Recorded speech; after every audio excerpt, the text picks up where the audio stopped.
Bom dia, Senor Christian. Bom dia. What's going on, brother? This is it, buddy. Ready for another? 100%, buddy. We got a jam-packed show today. Oh, bear with us, man. Look, 2 pages. 2 Three, pages worth buddy. of shit. There's three. Or 3 pages. There you go. Sit We back, grab a coffee, and enjoy. there's a lot to go through today. Mitch is going to probably lose it a little bit today. No, I eu like te, it. I tomei like it. tomei calmante Yeah? right before. Yeah, I so won't do I- phone call.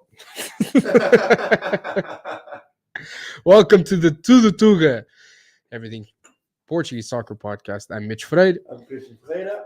Thanks for joining us, guys, in this Saturday morning. There is lots going on in the world of bola, particularly Portuguese bola. That's what we cover here. Yes. And we have a lot to get through between the new Selecionador to transfer market news to DERBY de Lisboa previews. There is a ton to get through. Yeah. So, without further ado, let's begin the news of the day. Fernando Gomes and the Federação announce a brand new replacement for our querido, dear Tio Fernando. And was it José Mourinho? No, it wasn't. Was it Rui Jorge? No. Abel Ferreira? No. Leonardo Jardim? No. No. Jorge Jesus? No. André Villas-Boas? No. It was One of the- Roberto Martinez. There he is, buddy. Roberto Martinez, you are looking at the new Selecionador of our new golden generation Seleção. Christian, before I go off on this, I'm going to get your thoughts. My thoughts. Was he my first choice? No. Was he even on our radar? No. But I might be a minority on this. I actually know I'm a minority, especially after going on social media and seeing everything I've seen. And Yeah. we're just absolutely losing it. Even non-Portuguese people all across the world were shocked, saying that he doesn't know who this guy's agent is because he landed Belgium's golden generation and now he's landing Portugal's golden generation. But there is one thing I do like about this signing. Again, not my first pick, way down the line. Yeah. But trying to be positive here. The one thing I do like, I like that he's Sergio. Maybe not Spanish. It's nothing against Spanish. It's just that, as Mitch will dive into a little more, there are rivals. But I like that he's attacking minded. He's more an attacking minded coach. Also, he does the 3 center back system. He also talked about in his interview that he's willing to switch that, given the players they have. But yeah, again, he's definitely more attacking minded. And again, not being Portuguese, he won't get influenced as much as the Portuguese, like as a former Porto. Oh, sorry. As a former Porto coach, Benfica coach, Sporting coach, there's not so much bullshit that's going to be happening. Because you know how it is to be Portuguese. There's so much polemica with player selection and favoritism. There's definitely something to be said But that's the one for thing an estrangeiro I coach. definitely like. Yeah. And before I go completely off, I don't necessarily disagree with an estrangeiro coaching because I agree to some degree. It's kind of good when they aren't so deep into the politics and the media and linked with clubs, and we talked lots of times about a little bit conspiracy theories about whether or not Fernando Santos was making certain choices either because of some of the stuff going on between Varandas and Pinto Costa and his relationship and history with Pinto Costa, and was that influencing the fact that he wasn't calling up players from Sporting. So I don't disagree necessarily with an estrangeiro coach. My beef with it is that I have no problem with an estrangeiro coach as long as he's capable, as long as he's got the credentials and good enough to coach what we all know is arguably the greatest generation of players our country has ever produced. by far. I mean, I just don't know where this guy has the criteria and the resume to deserve to take this team to the promised land, to give us a World Cup and to give us another Euro. Well, you wrote it down here. Why don't you read out his credentials here? So let's for those of you who aren't as familiar with Roberto Martinez. Martinez is a former professional player turned coach. He's coached predominantly in England before his appointment as manager of Belgium in 2016. He coached Swansea. He coached Wigan. With Wigan, he won an FA Cup. That's the only trophy he's ever won as a professional manager. And then he went on to coach Everton. And then after Everton, he got sacked and got picked up by Belgium. Okay. He's had a total of 523 games as a professional manager. He's won one FA Cup with Wigan Athletic.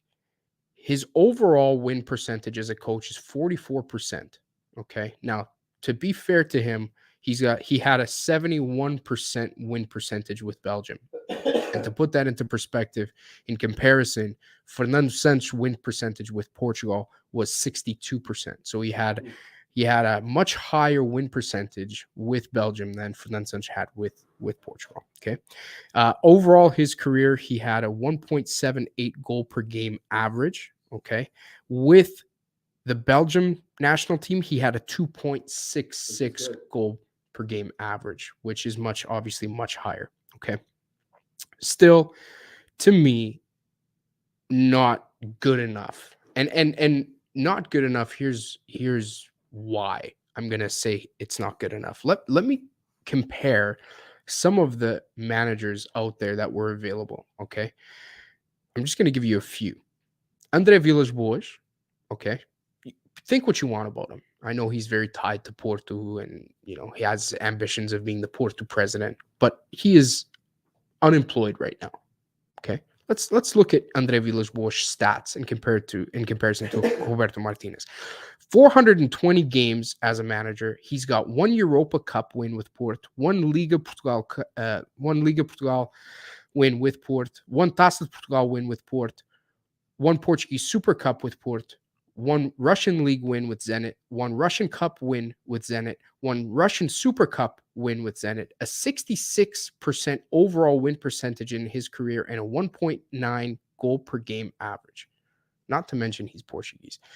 That's one coach. Not to mention there's Leonardo Jardim out there who's got a resume far better than Roberto Martinez. There's Jorge Jesus. Now, I know you're going to say, man, some of these guys are on contract, some of these guys, but there's a laundry list of Portuguese coaches who I think should have been front runners for this job. Now, the question is, did these coaches want the job? That's a legitimate question. Mourinho came out, and a lot of people were talking about Mourinho. I think Fernando Gomes had Mourinho slated as the number one choice, and we talked a little bit about that on the pod last time. He came out and said, yeah, I was approached, and I was told that I was the only choice for Fernando Gomes. I wasn't just an option. I was the only option for Fernando Gomes, but I'm going to stay here. And you know what, man? I already wasn't a big fan of Mourinho going to the Seleção, but let me tell you something. When your Seleção, your country calls you to come coach, and not only come coach a generation of players, and Jose Mourinho chooses to stay in Italy and fight for what? A Europa League place? Seventh place he's fighting for right now? It's fucking pitiful, man.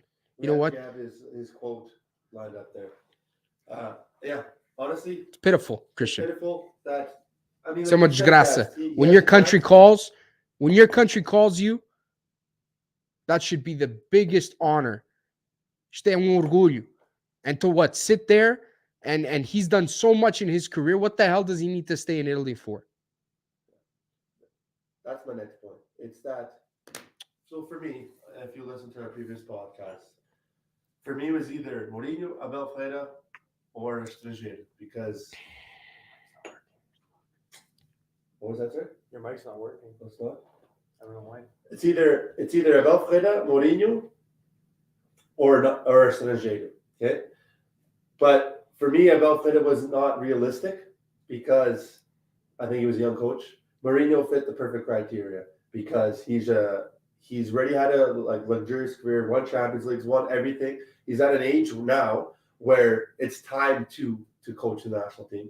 He has the perfect opportunity, the perfect young players, and honestly a golden platter of young talent that he can take over and carry to a World Cup. But no, he'd rather stay in Roma and be in 7th place, 6th place, fight to make the Europa League. It doesn't make sense to me.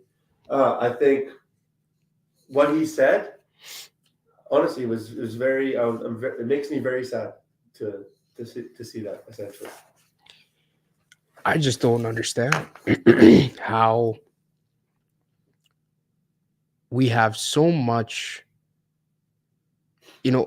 Portuguese coaches. I've often said, I think we have the best coaches in the world. I really do. I think we have the best lot of coaches for such a small country. We pack a punch in terms of what we're able to turn out for coaches and quality coaches. Look at how many Portuguese coaches are coaching in Brazil, for example. It's unbelievable, right? Yeah. Like even a guy like Leonardo Jardim, and I know these guys are under contract, but there's coaches who leave. It didn't have to be an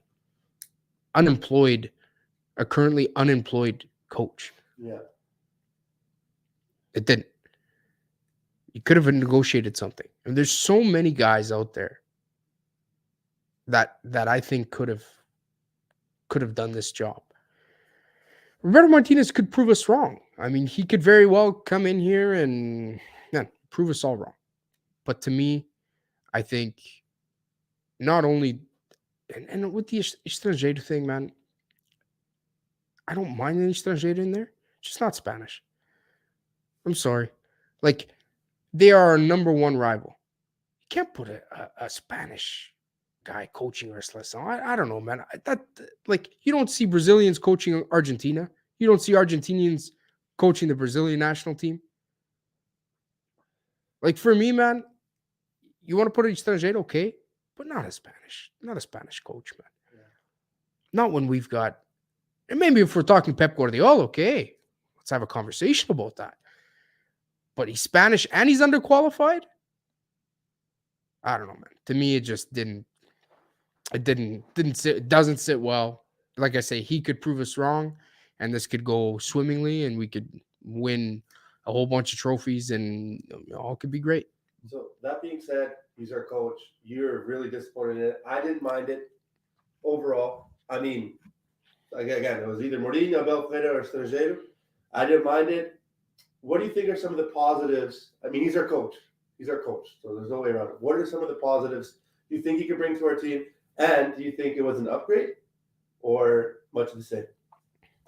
Here's the thing, man. Roberto Martinez coached arguably one of the most talented generations of players ever put together in the last 10 years with the Belgium national team. And we were talking Kevin De Bruyne, Eden Hazard, Witsel, Lukaku, Vertonghen, company. I mean, the list goes on and on. That lot of players was ridiculous. Dries Mertens. I mean, unbelievable. Carrasco. It's crazy how talented that team was, and he wasn't able to win. He wasn't able to win with arguably the most talented group of players ever assembled for a national team in probably the last 10 years. So I don't disagree with you. My job right now is to play devil's advocate. Just contradict a little bit what you're saying. I'm not saying I agree with it, but there's those that will argue that he he held Belgium number 1 ranked for many years. They were ranked number 1 without winning anything, man. I know, but how the hell are you ranked number 1 when you don't win shit? They got knocked out of the World Cup when they finished 3rd to the eventual That was winners. their best. That was their best finish. Was a 3rd place World Cup in 2018. That was the best. When they got knocked out of the Euro, it was to the eventual winners, Italy. I mean, their offensive stats and defensive stats were better than Portugal's and Fernando Santos. Yeah, he didn't win. I'm just saying this is some of the things that people will contradict you on.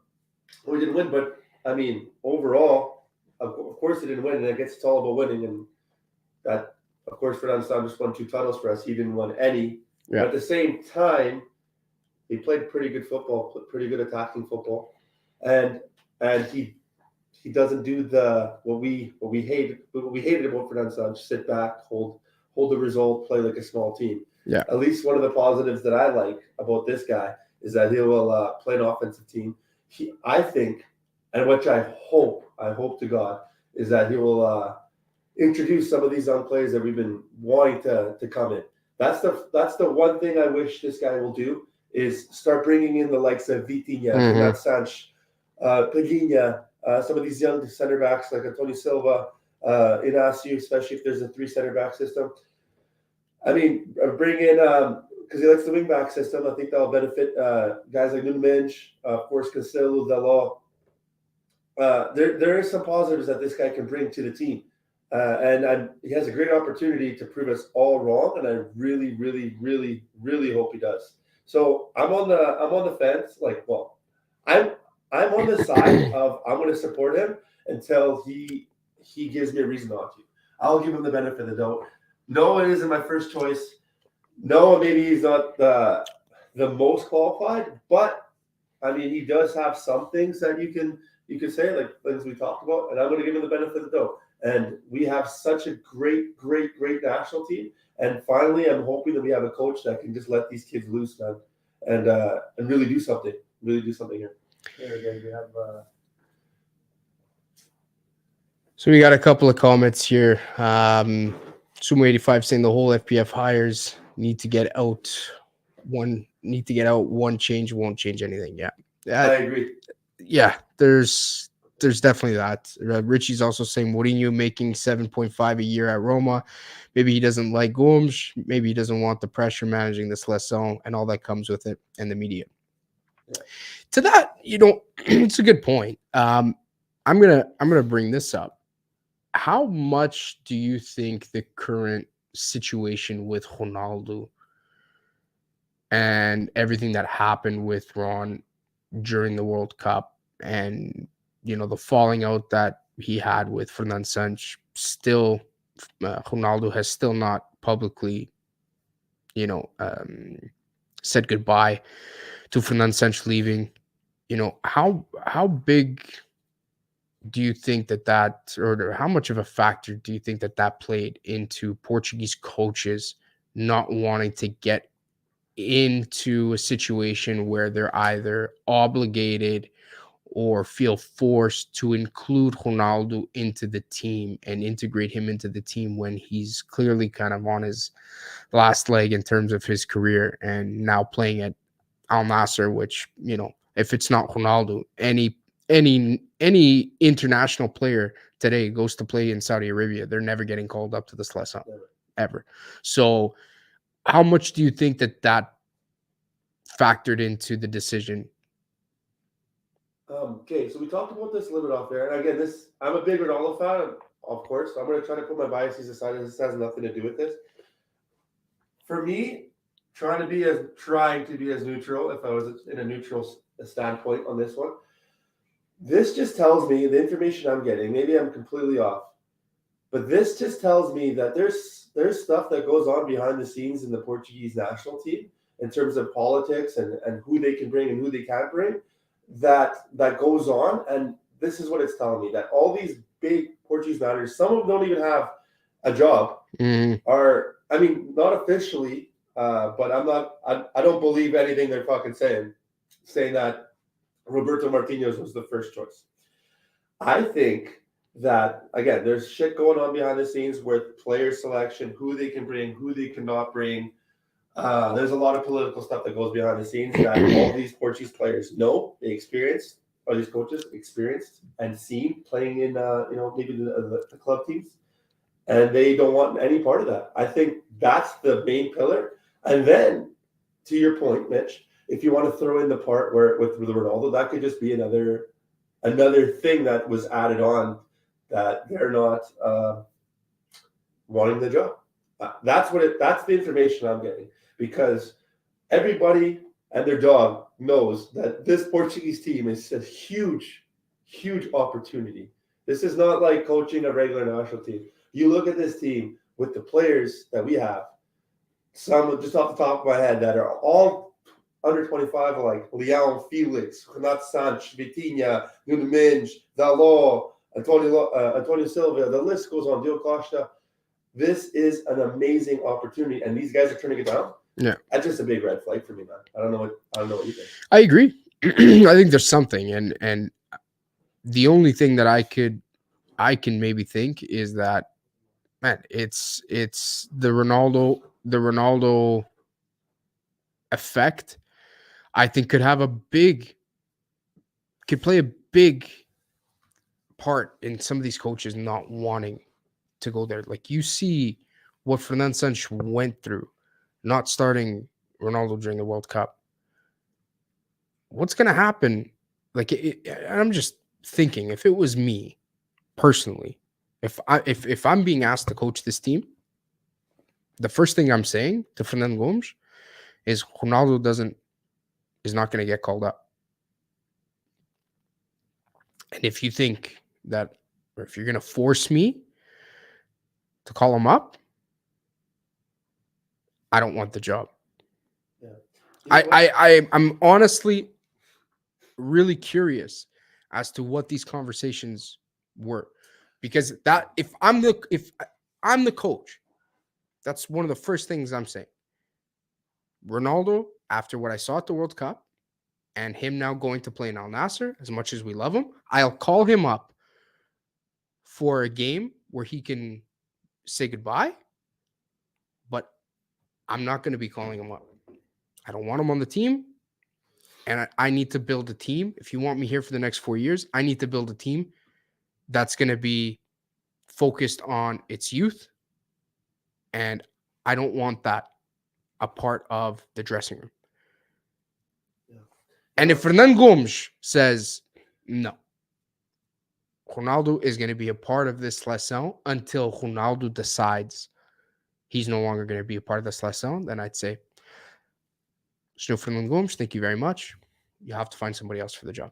I'm just saying, if I were the coach and I could see a guy like Abel Ferreira having that hard conversation with Fernando Gomes, and I could see some of these guys potentially having that conversation, and that could have been the common thread. My concern with Roberto Martinez is he probably will call Ronaldo, but look at the way he dealt with Hazard in Belgium. He didn't deal well with Eden Hazard. Hazard shouldn't have been playing for Belgium. Hazard hasn't been in form, yet he played him. No questions asked, Hazard was on that team, even when he didn't deserve to be. Belgium was worse off with him on the field. And he still played him consistently. So you're worried. And I don't think he handled, like, look at the bullshit in the Belgium dressing room. I don't think he handled the egos in that dressing room very well. You're going to have a lot of egos in Portugal, especially as these kids get older. Leão's going to get older and better. Felix is going to get older and better. Bruno Fernandes is going to get older and better. And these guys are going to develop egos. And you gotta analyze how Roberto Martinez managed the egos in Belgium. And I don't think he did a very good job. So, I mean, as Fernando Gomes, and he could have been between a rock and a hard spot. But let me tell you something. If I'm Fernando Gomes, I'm putting in Rui Jorge as an interim manager for 6 months. See what he can do. You know what? Rui Jorge has worked with every single one of these kids at a youth level. coming up to the U21s, most of these guys played in the U21s. Rui Jorge knows all of them. And he played very well with his U21s. Very well. Why not give him a chance? Don't rush into it. Wait till the summer, where some of these other coaches' contracts are going to be up. I think Leonard Jardin's contract was up at the end of the year. Jorge Jesus' contract with Fenerbahce, I think, was up at the end of the year. There's a bunch of guys that were more than likely going to be out of their contracts come the summertime. And if Rui Jorge at that point, you're not happy with the work he's doing, then you start having some of these conversations. I don't know why we rushed into this. To be fair, though, going back to the original point was talking about managing Ronaldo and everything Fernando Santos had to deal with. I viewed it differently. I honestly think at that particular situation, that there was a vote amongst the Portuguese people, should Ronaldo play or not? And literally the majority of the people said no, he should not play. It was like, 70%, something like that. And then from my understanding, he had a meeting with Ronaldo and the president, and they were all for that. No doubt, everybody knows handling Ronaldo is not an easy situation. It's a very difficult situation. And again, Roberto Martinez, one of his first questions is, are you going to call Ronaldo up? I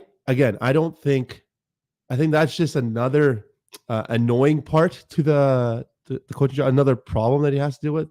But again, I think the main problem is the man, like who's running the Seleção. Mm-hmm. We sit back, we can see so many things wrong. What is going on?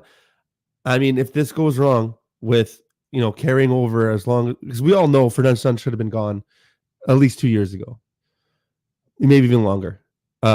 He should have been let go. There's a lot of coaches that won a lot that have been let go for a lot less. Look at Chelsea, for fuck's sakes. Mm-hmm. So that was one. Now, if this Roberto Martinez, if this goes wrong, we got to start pointing fingers here, man. We got to start pointing ahead of the coach, because who hired the coach? Who's the one in charge of these player developments and who they have in certain places?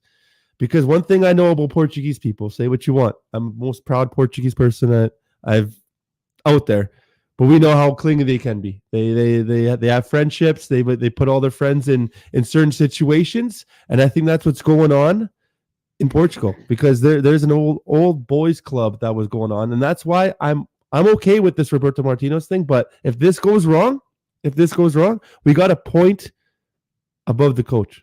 We got to start getting some of these people managing Portugal out of there, because if they fuck this generation up, and you want to talk about Belgium's generation, Portugal's generation, I'm not being biased here. It puts that one to shame.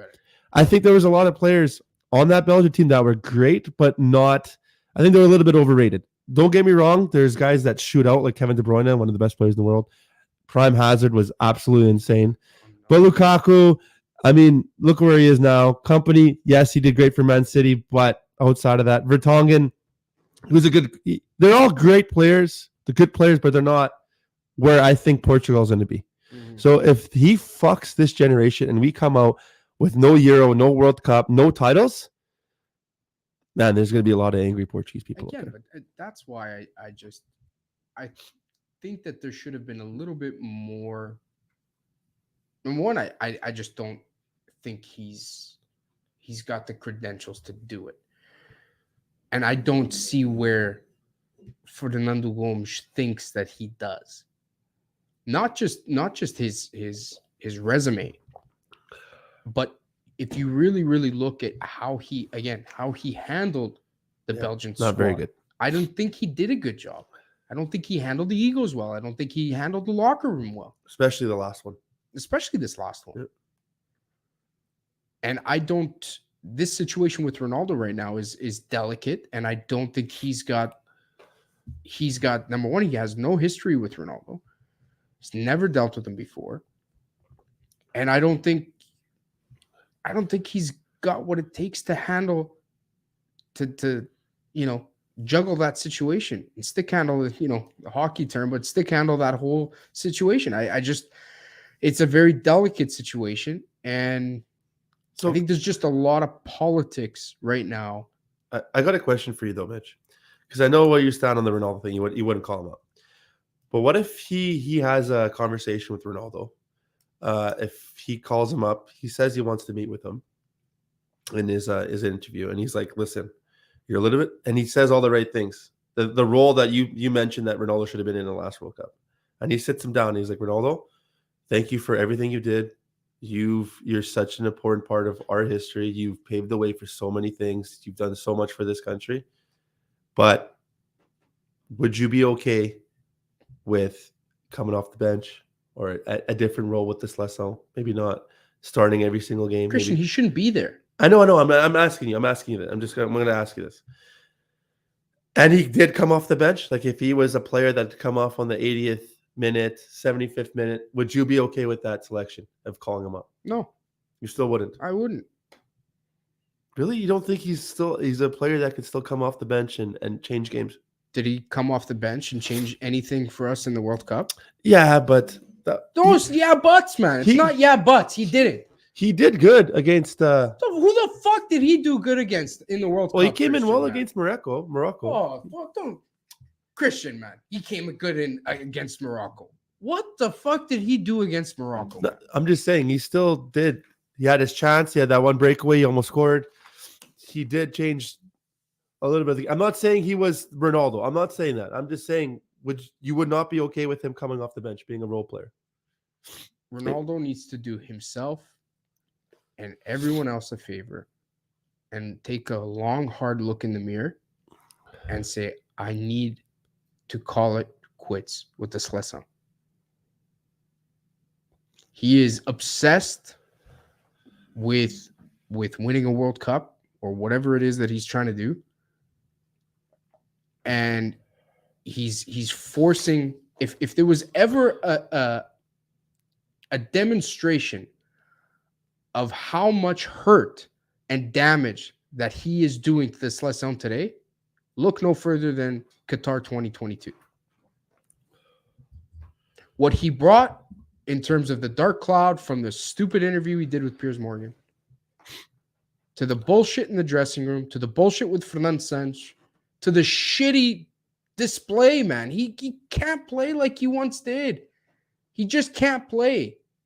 If he could, he can be there till he's 60 if he's putting the ball in the back of the net, but he's not. What if he does? What if he starts? What if he starts? Because, I mean, I'm playing devil's advocate. Last season, Messi took a season off too. And I know different players, but he did. Like he had, 2-3 goals that season? He took a season off. He was not playing good. I'm just saying, what if? I know it's a weaker league. Don't get me wrong. I understand that. But what if you see glimpses of a player that he once was? He can finish. Would you still not? I still wouldn't take him. I would. See, that's where I disagree. I think as of right now, it's tough. But I mean, for what he did, I know respect gets you so far. But if he could still produce on the field as a super sub, I'd still call him up, man. I still would. That's a big if. That's a big if. Number one, that's a big if. And number two, you're putting him in there when there's a lot of really, really good players up and coming. Yeah. That need to start getting integrated into the squad. And I hope this coach does that. I hope this. Because that's what Fernando Sanchez did really wrong. If he's bagging 50 goals a year in Al Nassr and he's looking like the Ronaldo of old, and you want to bring him in as a super sub and for motivational purposes, there could be something there. I'm not going to say there isn't. But it all depends on what kind of role he's willing to accept. That's exactly what I'm saying. That you hit the nail on the head. That's the point. And I don't think he'll ever be okay with coming off the bench as a super sub. I don't think he will. I don't think his posse will be okay with that. Yeah, no, I agree with that. But that's where I was saying if they have to be with a player like him, and say what you want, he's not another player because of what he did. I'm not saying it's right or wrong, okay? But you have to handle egos. That's the big job. If that conversation is had, this is what's going on, and everything is clear, and he accepts, And again, there's a lot of ifs. There's a lot of things that have to happen. I know that. I'm just saying, if all those check marks are hit, he does start scoring. He does change his life. Because he did, say what you want, take it with a grain of salt. He did have a rough fucking year last year. Not saying that justifies everything. I'm definitely not saying that. But can he do better than last year? Fuck yeah, you can. Because that was his worst year ever. I'm just saying, I still think there's a chance for him on this lesson. Maybe not in the starting role, like I just said, but being that guy. But it has to be clear to him. It has to. At some point, we gotta just let it go. Yeah. We gotta just accept the facts that he is 38 years old. He is not getting any younger. It's gonna get harder and harder for him to perform at a level where he can be contributing to this team. Yeah, I agree. And I think at some point you gotta face the facts of reality, and you gotta say, you know what, I want to go out on a high note. And maybe he doesn't feel that this is the high note he wants to go out on, and I can respect that. But the problem is, if I'm the SELECIONADOR right now, I'm not calling him up. And it's not a disrespect to him. It has nothing to do about his greatness. And if he cannot bring anything to the team on the field, which he clearly proved that he does not offer anything to the team at the World Cup. Man, how do you justify leaving, somebody who is, potentially somebody else who's scoring goals in their league, who's young, up and coming? How do you leave them at home? They are the future. They need to start getting integrated. Yeah. No, I agree. I think because he's a new manager, he's a brand new fucking manager. I don't think his first move should be not calling Ronaldo right away. I think he deserves to be called up. And then if he sees with his own eyes, just out of respect, you got to remember, man, it's not like on paper, you're saying all the right things, but there's another game, yeah, like outside the field with egos, personalities, 100%. and touchy-feely, whether you agree with it or not. Yeah. What is it going to do? Does he want his first move to be, I'm not calling Ronaldo? That's like an easy shot. Whether it's right or wrong, could be right. Like I said, it could be right, but it just seems, and it could come off as just coming in with the bang. Whether that's right or wrong, and it could destabilize the locker room. I think he deserves for everything he gave to our national team. That comes with a grain of salt. He deserves to get called up for a beautiful send-off game. In Alvalade, our next game in the Alvalade, to get called up, play him the full 90 minutes, standing ovation. That's what he deserves. But he has to want that, man.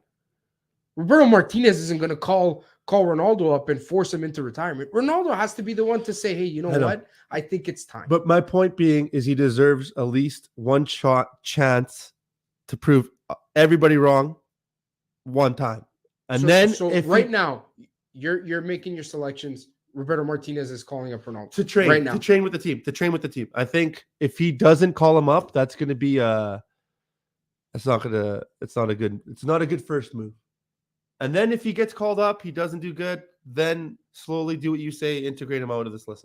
I'm just saying, my personal opinion, my first move as head coach of Portugal would not to slight Ronaldo out of the national team, whether that's right or wrong, just because of the game outside of the game, that some of the things that could happen in the locker room. You're probably right, but I don't agree with it.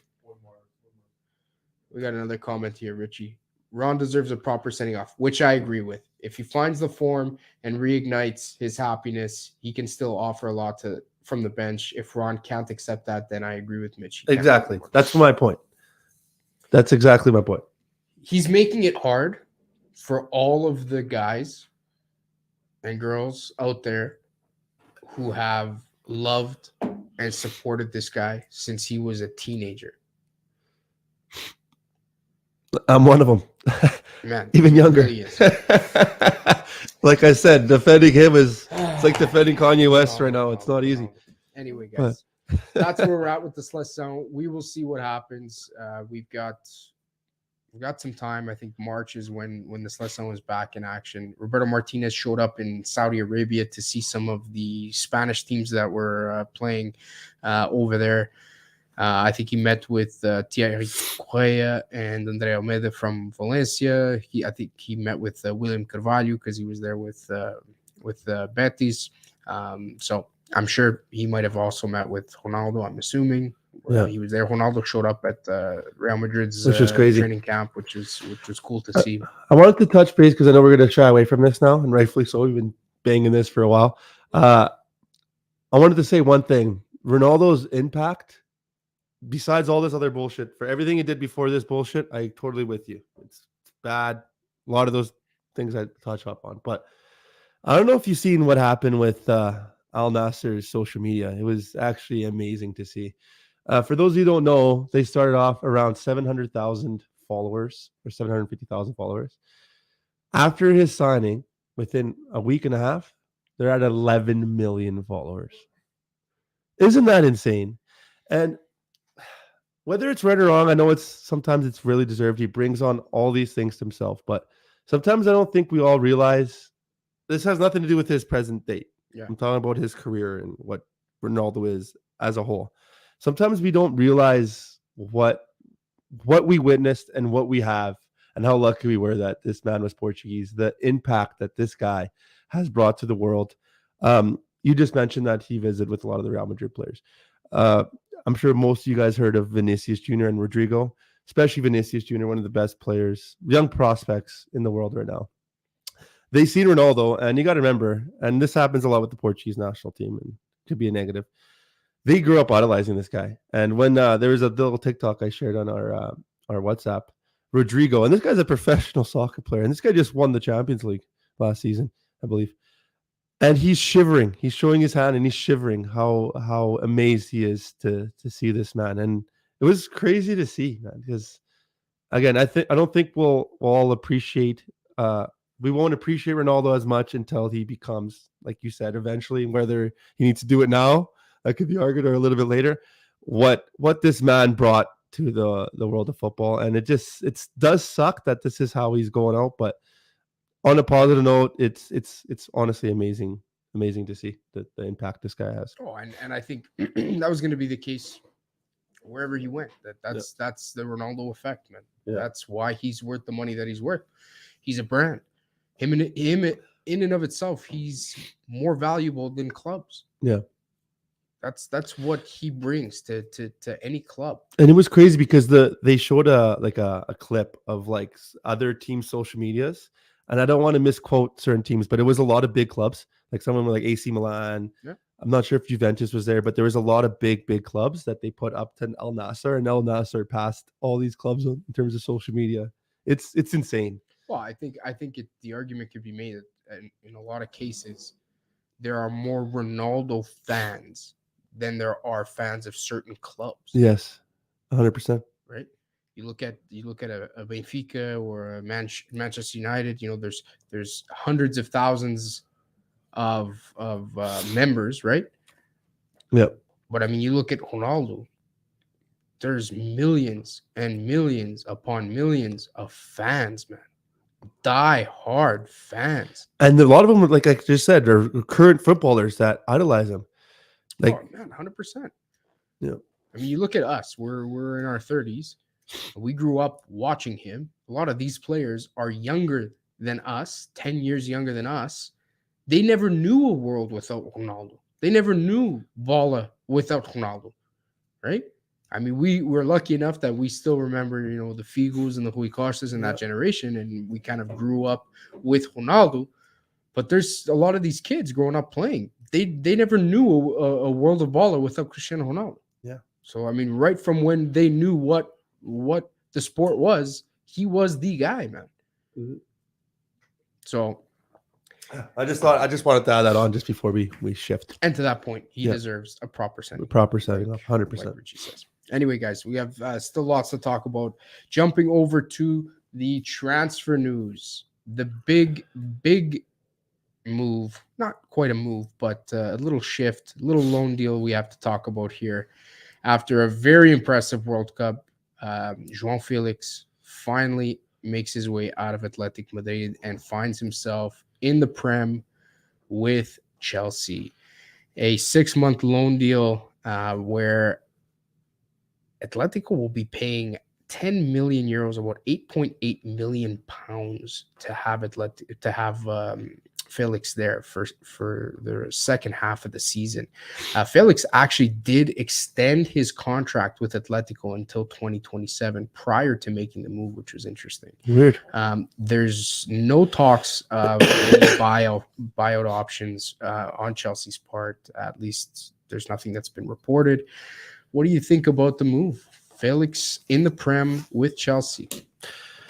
I think every Portuguese person can agree with me on this one particular point I'm about to make, is that Athletic Madrid is not the right club for a player like João Felix for his characteristics. I feel like any move out of that, really quick.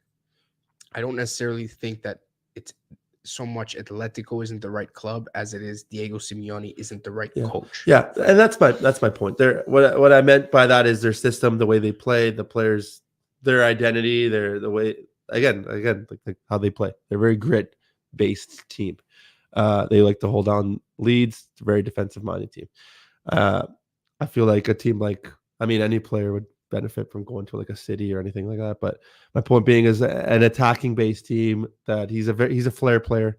Obviously his confidence is not on high right now, but if his confidence is going, just like this last World Cup, you see a player there, great player.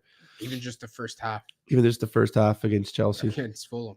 But I wanted to add one point. So we all know that Felix is Benfica's record signing or record sale ever. But where he started off was Porto, right? He brought out his inner Porto there with this red card. Did you not see that? That was like Pepe-esque right there. You see that? Look at that. Sarabell's got a picture there. Did everything right. Had a hell of a game. Created chances. And then, I don't know if it was the blue shirt that he's wearing, but holy shit, what was he thinking, man? This guy does not tackle. You'd think playing with Atleti, he would have learned something. Well, maybe that's what he did learn from Simeone. That's a Simeone tackle right there, if I've ever seen one. But I don't know the exact number, but this one tackle that you guys just seen there cost Chelsea over $2 million, given because he's on loan, right? They paid $11 million for him. So he's going to miss 3 games. That one tackle, could you imagine? A $2 million tackle right there. He's going to miss 3 games. That's insane. That's hilarious. But you know what? Shout out to him. I hope he turns it around. He's got his girlfriend back. We can debate that. She's cheated on him twice already. No, they're not together. They're not together? No, she was just in London. I follow her on social media. Was she? Yeah, they're together, man. He's a bit of a simp. A friends with benefits thing. I don't know. I think somebody needs to shake him up a little bit, man. I don't know. I heard that they were broken up. I don't know. I heard they're back together because it was all over social media, and I know she's in London right now. Well, maybe she's getting excited because Pedro Porro is also being talked about sent to Chelsea. So maybe she's thinking, well, now I don't have to split my time up. I can just go to London and spend my time with both of them. For those of you who don't know, she cheated on Felix with Pedro Porro. And now Pedro Porro is linked with supposedly. No, there was a video. I showed you the video. They were making out in the club. I know, putas, right? Anyways, Pedro Porro, who is linked with Chelsea right now. So could you imagine those two being on the same team? Oh, that'd be fun. Could be some interesting dynamics there. Yeah, maybe I'll fire him up a little bit. All right, guys. Outside of João Felix, Benfica has been getting into the transfer market. We're getting our Nordic roots here in Benfica.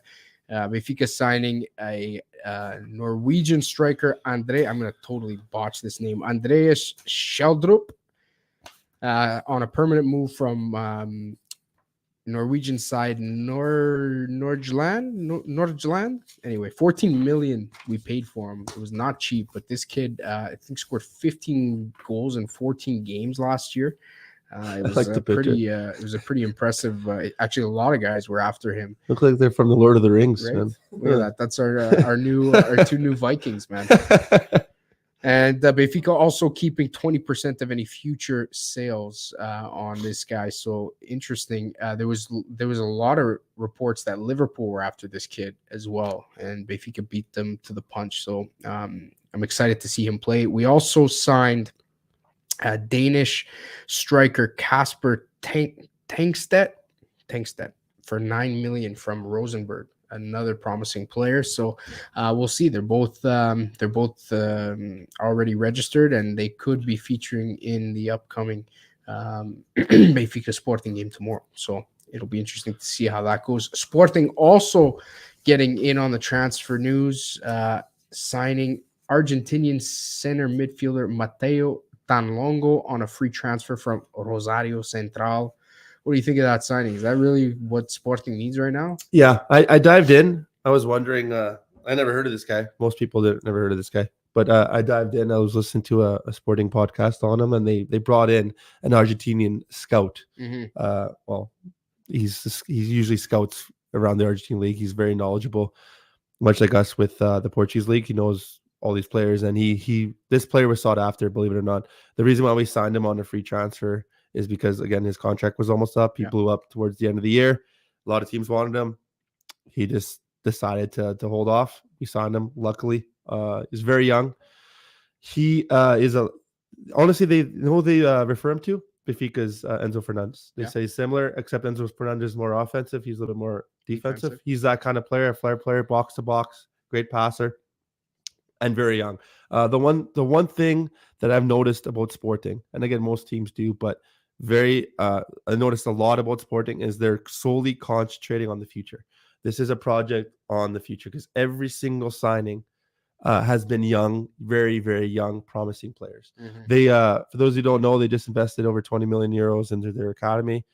I listened to a whole, it was like a 15-minute segment where they walked around with our president and he talked about the future, and he just said everything's revolved around the economy and prospects and the future. And this is another one of those pickups. He's a very young player. He's not going to jump into the lineup right away. He's going to have to earn his stripes. No pun intended, Sporting stripes. He's going to have to earn his stripes. And it's a good pick for the future, and I hope he turns out. Surprised Sporting wouldn't have picked up a striker. Oh, buddy, that's how much time have we got?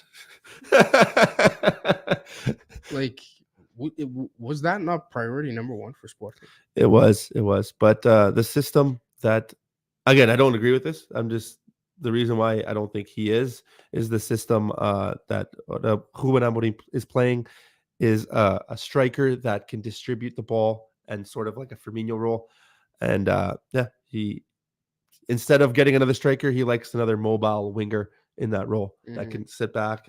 And one thing I noticed about this Sporting team, there's a lot of young talent, but the one issue is if we come up against a team that, like Marítimo, that's why we lost, that sits back, we're hard to break down. So we're a very one-dimensional team. If we're attacked in their space, watch out, because those front three, what Amorim likes to do is they're always rotating. Yeah. So Pot will one time be on the right, the next time on the left, next time on the center. They're always rotating.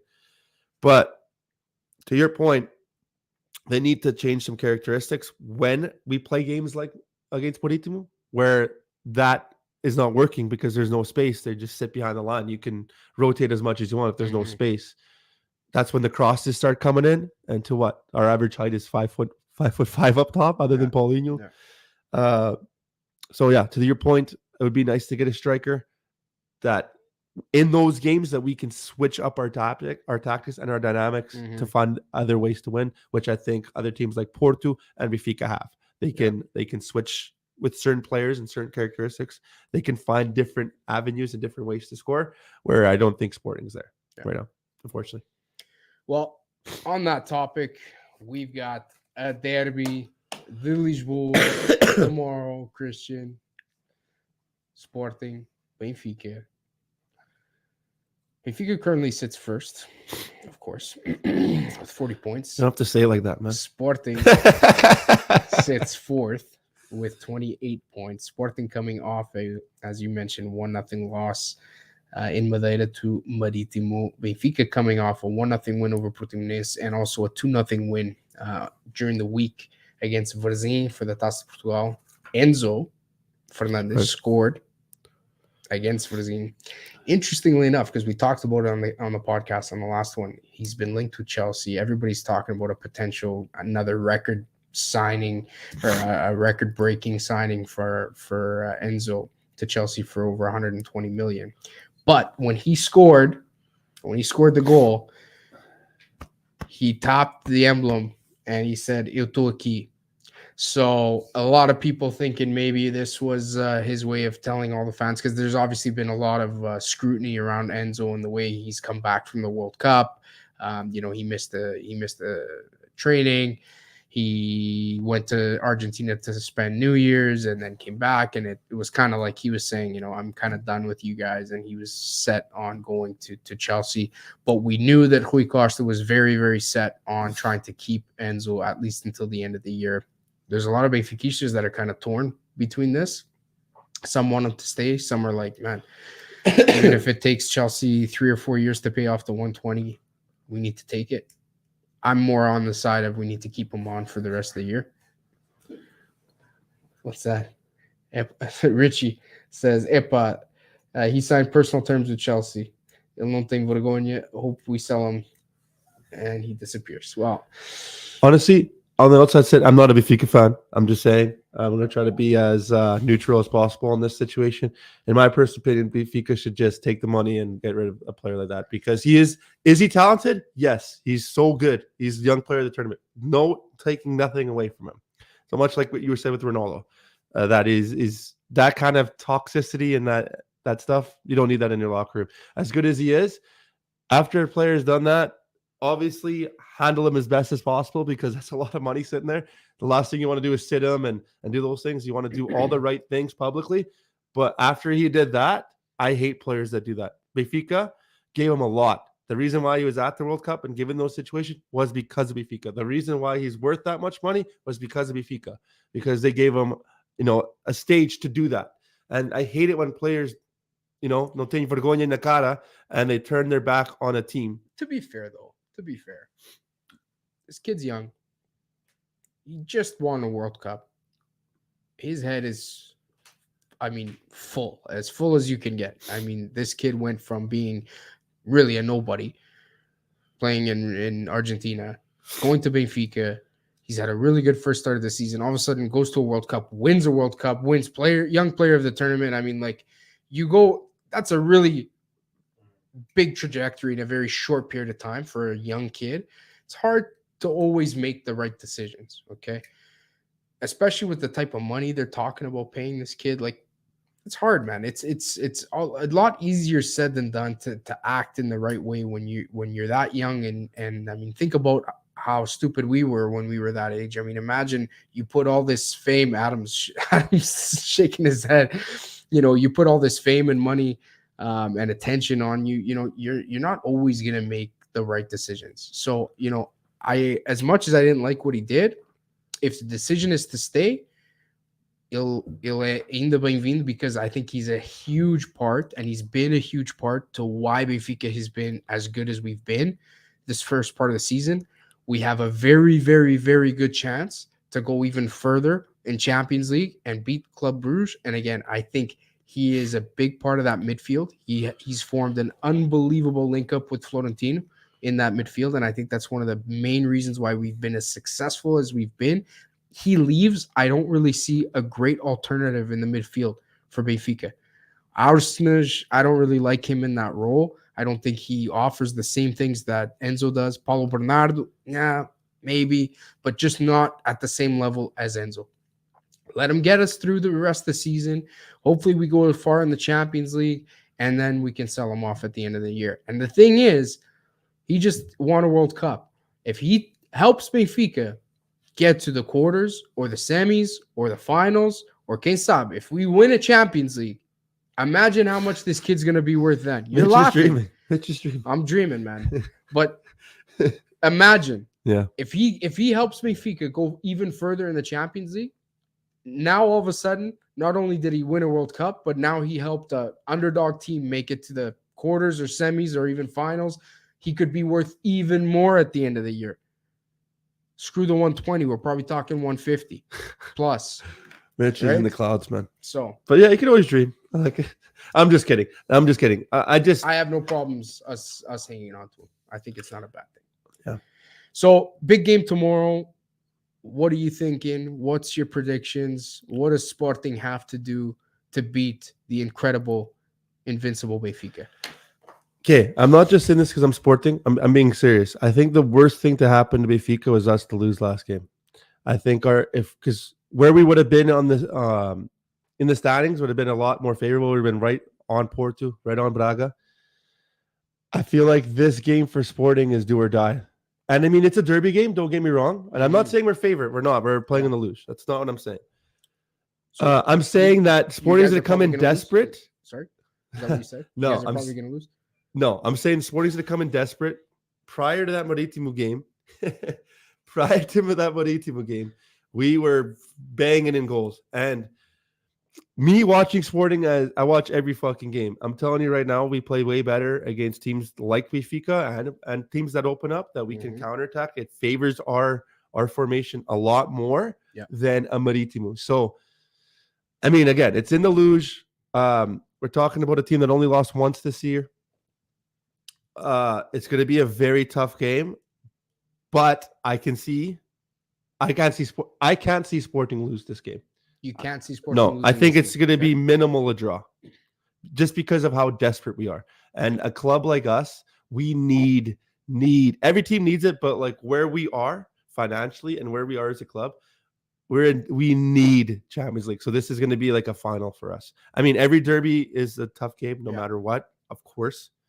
But I think it's just that extra little 1 or 2% that Sporting going to bring that we're going to get at least a result. Even a draw for us is not good. What are going to be the keys for Sporting to break down this Benfica? Counterattack, which we have, versatile up front, and then just finishing. We I don't know what it is about Sporting. Again, prior to this Marítimo game, we put up a crazy amount of goals. But we burn way too many chances. And we're really bad off set pieces. Really, really bad. And that's Benfica's really good off set pieces. And it's just the minor thing. It's the little like for example, that Marítimo game. We brought in Mateus, a new player. He's a really good player. He made a stupid penalty shot. Whether it was weak or not, I mean, you could call it a penalty shot. It wasn't like a horrible call. It was a stupid little 1 second mistake. And that's happened so many times at Sporting. Yeah. Little hiccups here and there, little chances. And that's what soccer is, man, is those chances that are burned. What's going to be the key for Sporting is to score. If we get 1 or 2 chances, bury it. We can't afford, especially against a team like Benfica, to burn 1 or 2 chances. And another thing is with any team, but mostly with Sporting, is that early goal. If you watch most of our Sporting games, we'll come out no matter who it is. I mean, Benfica is going to be a little bit different, but no matter who it is, we come in and we have chances early. Either at the post, we have chances we missed. That early goal is so important, especially against a team like Benfica, because they are comfortable up top. Of course, Benfica is going to go out to win at home, but let's call it how it is. A draw in that game is good for Benfica.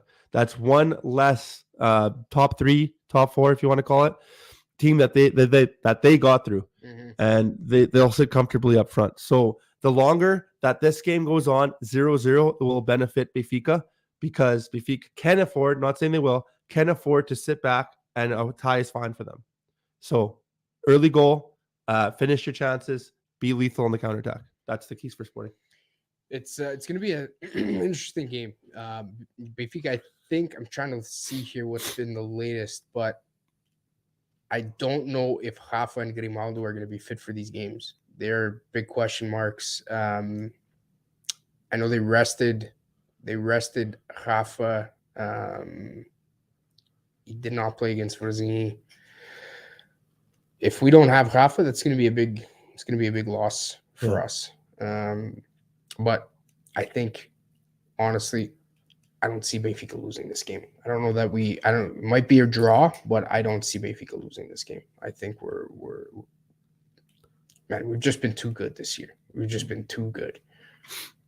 We didn't look, obviously, the greatest against Braga, but like I said, I think we needed that loss against Braga to smarten us up a little bit. I would lean towards a draw because it can happen. We can lose 5-0. Who knows? I'm just saying. I think again. I repeat. Us losing last game was the worst thing for. I don't disagree with you. Yeah, I don't disagree. I do agree that Sporting is going to be this is a must win. Sporting, this is a final, which makes it obviously that much harder. But because usually, like when in prior to these, especially the first game of the first derby, they're usually close in the tabella, 1 or 2 points, and now that we're so far. And this game is so desperate because usually before Sporting, yes, we go in to win, but sometimes the draw will be okay or whatever. We feel each other out. Yeah. It's like the first team to not make a mistake, or we're playing not to make a mistake more than to win. Yeah. I think this game now we have to win. Like it's a must. So we're going to be desperate. So we'll see. We got a comment here. No injuries. Roger said it today. Okay. Yeah. Then if we're fully healthy, it's gonna be tough. My prediction is our os nossos novos Vikings. What the hell was this guy's name? Sheldrups.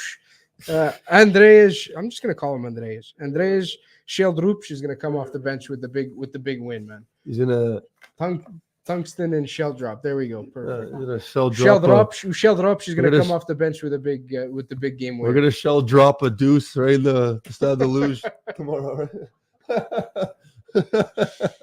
Other Liga Portugal news, guys. Braga taking on Boa Vista. That game is actually going on right now. Can we just talk about how good Braga's been since the World Cup?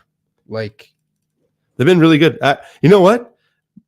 I'm going to go further. I think after that shellacking that Sporting gave him 5-0, much like you referred to Benfica getting shellacked by Braga, it might have been a good thing. I'll just check the score. There's 0-0 right now. Yeah. I think that woke him up. And again, I think that was the worst thing to happen to Benfica is Braga to get absolutely murdered by Sporting. And how good does Antonio Salvador look right now? Not refusing to make the transfer. Yeah, from Horta to Benfica. Yeah, no, he does. Yeah, he's a good president, man. Say what you want. He's one of those guys that. And Horta is just on fire right now. Yeah. I mean, Ricardo Horta. We've all known how good he is, but I mean, he just keeps proving time and time again what a big, massive player he is. Yeah. Braga's such a weird team, man. They really are. They're so weird. You don't know what you're gonna get. Sometimes they could get shellacked. Sometimes they could win. Sometimes they lose. Man, don't forget last year when Porto won the league, they were the only team to beat Porto. And now this year, let's call it how it is. Benfica was unbeaten. Even PSG couldn't beat them. And again, they destroyed their unbeaten streak too.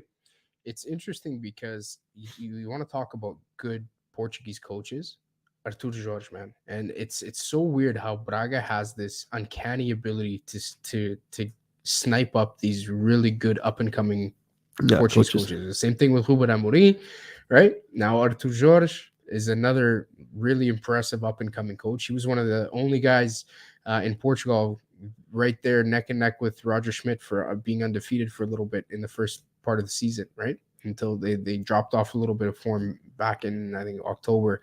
But for a while there, Braga was also undefeated. It's interesting to see they're starting to get their form back. And I mean, obviously a big win over Benfica. And now they find themselves in second place. I knew they were going to be tough, right? Because going back to the first game of the season when we drew them 3-3 in Braga, you could just see that the talent they have and the way they were playing, that they had something special. And it's coming off in the standings right now. You see it? It'll be interesting to see Porto taking on Famalicão tomorrow.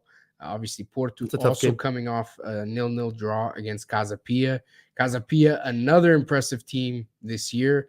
Obviously, tying against Porto. They're right behind Sporting in the standings right now. And in fact, if Sporting loses to Benfica tomorrow and Casa Pia wins, Casa Pia will actually go ahead of Sporting, and Sporting will be in fifth place because Casa Pia is playing Estoril on Monday. Sporting's going to come out blaring tomorrow. I know it. Has to be, man. It has to be. That's kind of where Sporting can't afford to drop points at this point in the season. They just can't. And losing against Marítimo certainly didn't help, right? No. Thanks, man. You know what? I wish we did a podcast after this. I wish we did a podcast after Braga beat you guys, man. I love it, man. I know. I have to bust It's all your balls. fun. All right, guys, we're getting close to the end of the hour. We still have a couple things to talk about. Tuga Stars, really quickly. Today, some performances that we need to talk about. Bruno Fernandes bagging the game winner for Man United in the Manchester Derby. Some controversy around the goal. If you guys have a chance, go have a look at it, whether or not it should have stood with regards to Rashford. I think it was offside. I think it was offside too. It's offside all day. I mean, we'll take the W. Always love United. United's my English team. But let's call it how it is. That was a bad call. Bruno Fernandes getting the W over Bernardo Silva and João Cancelo and Dalot was injured. He didn't play in the game, but Cancelo and Silva did play for Manchester City. Daniel Podence continua de pé quente, scored again for Wolves in their 1-0 win. It was nice to see them jump out of relegation zone now with Julian Lopetegui taking over at Wolves there. Daniel Podence scored in his first game in the calendar year. Now he scored again against West Ham, so it's good to see. And Rafael Leão again scored today. He scored AC Milan's first goal in their 2-2 draw away to Lecce. So Rafael Leão continuing his promising form. A lot of talk about whether or not he's going to stay with Milan or does he go somewhere. We don't know. I think Paolo Maldini is really, really trying hard to keep him at Milan and extend that contract. But a lot of big teams talking about picking him up. So it'll be interesting to see. I wanted to touch up on that.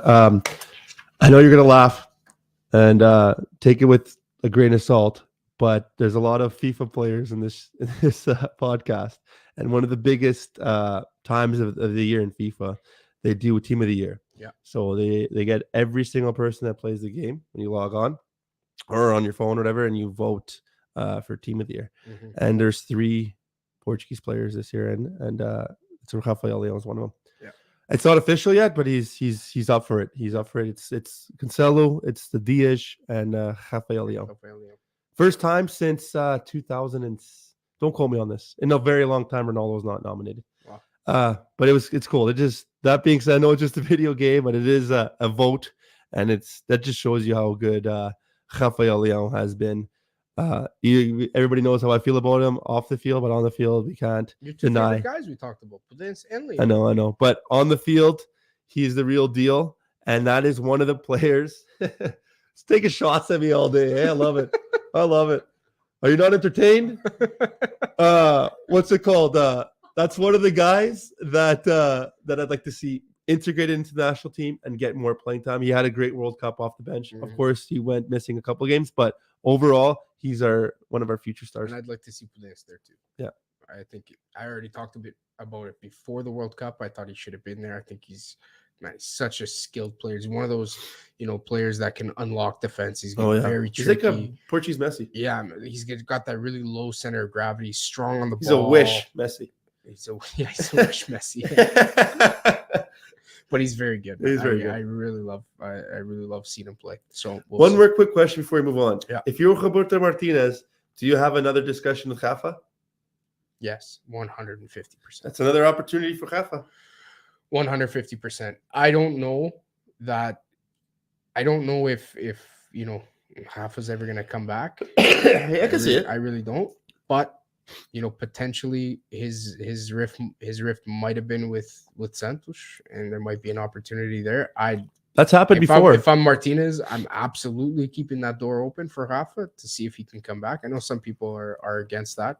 Some people say once you say no to your seleção, that's it. You're kiboshed. But if his rift was with Santos, and he's not, we've seen it before, man. When Santos came on, the players like Ricardo Carvalho, Ricardo Quaresma, were kind of foram afastados da seleção, man. And guys like Ricardo Carvalho, after I think it was a rift with Paulo Bento, said they would never come back to the seleção. And after Fernando Santos came on, ele fez as pazes com ele, and they came back. So, it wouldn't be the first time that we've seen a player step away because of a rift with a manager and potentially come back. So, I mean, the type of player and how good Rafa is, I think you can never fully close the door on a guy like that. Yeah. That being said, one more thing. I know we got to move on.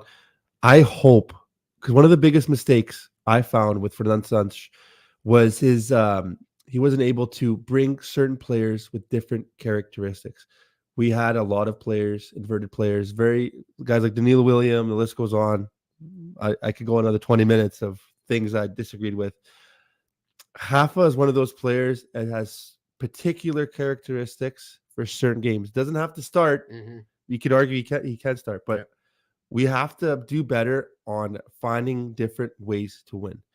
Not like against Morocco for the longest time. How long did it take Fernando Santos to realize that we needed to do more wing play and cross the ball? We need to bring in certain players that can win in different ways. And I really, really, again, really hope Martino, our new coach, Martinez, can do those things because it's very important. And Rafa is one of those players. Love it. All right, guys, we are coming up against the time. We touched on a lot of things today. Thank you guys for joining us. We've got DERBY LISBOA tomorrow. Benfica Sporting, buddy. Good luck. Not really. I hope we smash you. I wish you luck, but at the same time, no. I know we won't be watching the game together. No. I don't think we ever watched the Benfica Sporting. I don't think we ever will. That's the one thing. That's the one thing we just don't do. Yeah. Maybe for entertainment's sake, we'll put it live one day. Yeah. Even Rich is in the comments there. With the safe we take like a few hours off. Yeah, 100%. We tone down and then we talk. All right, guys. Thanks for tuning in again. Have a great weekend and Força Benfica. And Força Sporting. Força Porto! Hey!